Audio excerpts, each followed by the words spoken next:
7h-9h, les matins de France Culture. Guillaume Erner. La question du jour, faut-il réintégrer le personnel soignant non vacciné contre le Covid ? La question est posée dans le contexte d'un hôpital toujours en crise, où l'épidémie de bronchiolite a contraint le ministère de la Santé à déclencher le plan d'urgence national dans un contexte où jeudi, une grève des internes a une nouvelle fois mis en lumière le manque d'attractivité de la profession. Mercredi, à l'Assemblée nationale, députés LFI ont déposé une proposition de loi visant à réintégrer les professionnels de santé non vaccinés. Le gouvernement s'y oppose. Bonjour Mathias Wargon. Bonjour. Vous êtes chef de service des urgences et du SMUR, structure mobile d'urgence et de réanimation de l'hôpital de La Fontaine à Saint-Denis. Depuis le 15 septembre 2021, les soignants à l'hôpital ou en EHPAD sont soumis à l'obligation vaccinale contre le Covid. Pourquoi la France refuse-t-elle à ce jour de réintégrer le personnel de santé non vacciné ? Alors, en fait, il y a très peu de personnel à réintégrer, donc c'est plutôt un problème politique, un problème pratique. C'est pas ça qui va changer quoi que ce soit à l'état de l'hôpital. Selon les estimations, il y a entre 900 et 15 000 soignants. Déjà, on n'en sait rien. J'ai compté, il y a environ 10 000 établissements de santé plus EHPAD, 10 000, 10 500. Donc même s'il y en avait 15 000, chiffres réfutés, puisqu'on ne sait pas trop combien il y en a, ça ferait un personnel de santé, on n'est même pas sûr que ce soit des personnels de santé parce qu'il y a parfois du personnel administratif qui est compté dessus par établissement de santé. Donc tout ça n'a rien à voir avec l'état des hôpitaux. Ça a à voir avec de la politique, du populisme. C'est ce que demandent Philippot et Dupont-Aignan depuis des mois. C'est ce que Giorgia Meloni a refait en Italie. Voilà, on en est dans cette situation-là. La question, elle est, est-ce qu'on respecte les règles de l'hôpital ou pas ? Les personnels de santé doivent se faire vacciner, c'est des lois. Et au moment où on les a vaccinés, parce que là on parle avec le recul, mais au moment où on a demandé la vaccination, on était avec un variant qui était soit le variant sauvage, soit plutôt le variant Delta déjà à ce moment-là, et le vaccin était tout à fait efficace. Donc ces gens-là ont refusé de se vacciner, ils ont refusé les règles de l'hôpital. C'est pas contre eux à titre personnel, c'est les règles de l'hôpital, c'est les règles des soignants. Demain on se lave plus les mains parce que quelqu'un à François a décidé qu'on ne se laverait plus les mains. Voilà, on se retrouve face à... François n'est plus un François est un bloc complotiste qui est un peu au centre de tout ça. On retrouve des sénateurs, alors là, on est plutôt sur du LR. On retrouve des universitaires, quelqu'un qui fait du droit et qui a publié une tribune dans Marianne, mais quand on regarde, c'est Mukieli, qui est très proche de Raoul, qui est un sociologue, je crois. Et puis on retrouve le docteur Fouché, qui était un anesthésiste réanimateur, qui lui a été viré de l'AP-HM. Donc voilà, on est dans ce monde-là. Aujourd'hui, Mathias Wargon, vous avez besoin de toutes les bonnes volontés. On a besoin de professionnels, on n'a pas besoin de bonne volonté. On a besoin que les professionnels soient formés et viennent à l'hôpital, et on a besoin que les professionnels n'en partent pas. Ça n'a rien à voir avec la vaccination. C'est une question de principe ou c'est une question d'efficacité ? Je veux dire, est-ce qu'aujourd'hui, un membre du personnel soignant de l'hôpital qui ne serait pas vacciné aurait, selon vous, Mathias Wargon, plus la possibilité d'être contaminé ou de contaminer lui-même ? Non, alors je vais être très clair, j'en suis pas certain. Sauf que les propositions de loi, on parle d'aujourd'hui, mais c'est des gens qui ont refusé la vaccination. Ils refuseront la prochaine, ça va être difficile de vacciner contre la grippe. C'est pas une question d'efficacité, ces gens ont refusé la règle commune de l'hôpital. Et donc voilà où on en est. Et sur les principes, sur l'efficacité, c'est autre chose. Mais ce que propose, je crois que c'est Caroline Fiat à la LFI, dans sa proposition de loi, c'est qu'ils soient testés tous les jours. Est-ce que vous imaginez ce que c'est que d'avoir... Avec des équipements de protection qui sont des équipements de protection suffisants a priori. Suffisants. Alors je vais vous dire, j'ai déjà du mal à ce que mon équipe mette sur le nez son masque chirurgical. J'imagine même pas un FFP2 toute la journée, tout le monde sait maintenant ce que c'est. Et puis faire une PCR tous les matins, et puis on va attendre 2-3 heures que la PCR soit négative. C'est n'importe quoi. Pourquoi ? Parce que c'est impraticable ? C'est impraticable, mais vous savez ce que c'est qu'une PCR. C'est extrêmement désagréable. Donc, ils ne feront pas ça tous les jours. On commence à avoir l'habitude. Ouais, non, mais on se moque du monde. C'est impraticable. Voilà, soit il faut avoir le courage politique, soit on dit, OK, on les réintègre, bien qu'ils aient violé la règle et qu'ils risquent de la violer à nouveau et qu'ils soient un mauvais exemple pour les autres quand même.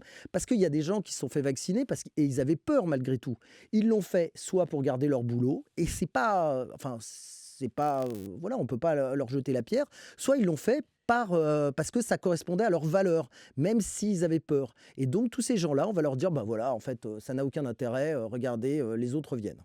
Docteur Wargon, avez-vous l'impression que l'on est en train aujourd'hui de baisser la garde vis-à-vis du Covid ? Bah, clairement, hein, clairement, il y a plus de tests, la vaccination, on peut pas dire qu'il y ait une grosse campagne, contre pour la vaccination, donc oui, clairement, on a baissé. Peut-être aussi parce qu'actuellement, mis à part certains patients, on peut dire que dans la population générale, ça fait pas de gros dégâts contrairement, alors je vais me faire engueuler par tous les covid longs et tout ça, mais tant pis.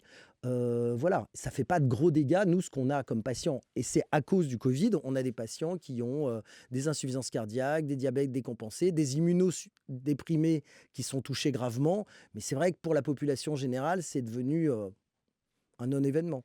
Qu'est-ce qui s'est passé selon vous? Est-ce que l'on a fini par s'habituer au Covid parce que la deuxième, la troisième fois où on l'attrape, eh bien celui-ci est moins virulent? Est-ce que le variant est moins Alors, virulent? je suis pas virologue et comme je suis sur France Culture, je vais essayer de pas dire de bêtises.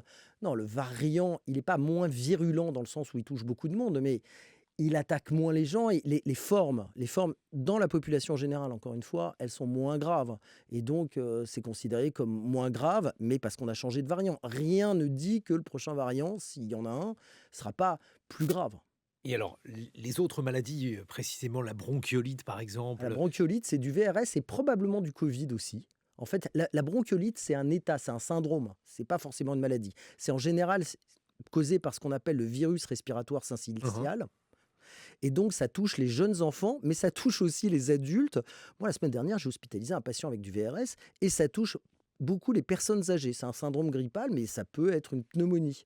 Et donc, le traitement du VRS, pour l'instant, il n'y a pas de vaccin. Et le traitement, c'est les mesures barrières. Sauf que on a bien vu qu'en 2020, il n'y a pas eu de bronchiolite. Elle est arrivée très tardivement en février 2021 avec un niveau très inférieur à ce qu'elle est actuellement. Alors pourquoi, Bah, docteur? parce qu'on a mis des masques, parce qu'on s'est lavé les mains et parce qu'on était aussi confinés.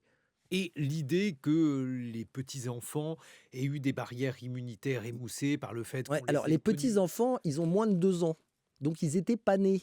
Donc c'est bidon, en fait. Donc ça n'est pas du tout une explication. Est-ce qu'aujourd'hui, docteur, il faut se faire vacciner donc pour la quatrième dose contre le Covid?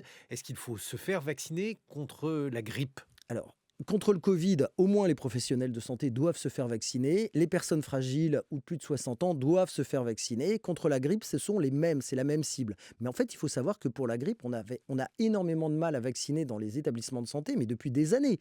En fait, le terrain des anti-vax contre le Covid, il existe depuis des années, des décennies en France. Moi, j'ai retrouvé au début du Covid, enfin au début de la vaccination, j'avais recherché, j'ai retrouvé des articles qui datent du début des années 2000 sur des oppositions au vaccin. On a des partis politiques qui ont à leur tête des gens qui sont anti-vax. Michel Rivasi, chez les Verts, c'est une anti-vax déterminée. Donc, on est quand même sur un terrain, en France, le pays de Pasteur, tout ça. Elle a édulcoré sa position. Non, c'est pas vrai, c'est toujours la même chose. Et sauf que les partis ne les virent pas. Et donc, mais enfin, il y en a chez LR aussi. Je suppose que si on gratte un peu, on en trouvera chez tout le monde, hein. Mais les plus connus, ce sont ces gens-là. Mais alors, aujourd'hui, justement, est-ce que vous trouvez qu'on a encore beaucoup de difficultés à faire respecter les obligations vaccinales? On a parlé donc du vaccin contre la grippe et contre le Covid. Les autres vaccins, docteur, avez-vous l'impression Non, qu'on je a... crois pas. Je crois qu'il y a des groupuscules très virulents qui font croire que, mais je crois que globalement, la population, elle est vaccinée. Je parle pas du Covid, je parle pas de la grippe, je parle des vaccinations obligatoires. La population est vaccinée. Mais il faut savoir qu'il y a des gens qui sont menacés. Moi, je suis menacé régulièrement par tous ces antivax. En fait, il y a un vrai mouvement de fond d'extrémistes qui sont au-delà du débat, qui sont dans l'insulte et dans la menace physique. Le Parisien du jour appelle évidemment à lutter contre les virus de l'hiver avec la vaccination, avec la vitamine D. Alors, je suis pas un spécialiste. Visiblement, le journaliste du Parisien s'y connaît mieux que moi. On avait la vitamine C avant, maintenant c'est la vitamine D. Depuis le Covid, c'est très à la mode, la vitamine D. Non, faut arrêter, quoi. Merci Mathias Vargon. Je rappelle que vous êtes urgentiste à l'hôpital de La Fontaine à Saint-Denis, 7h23 sur France Culture.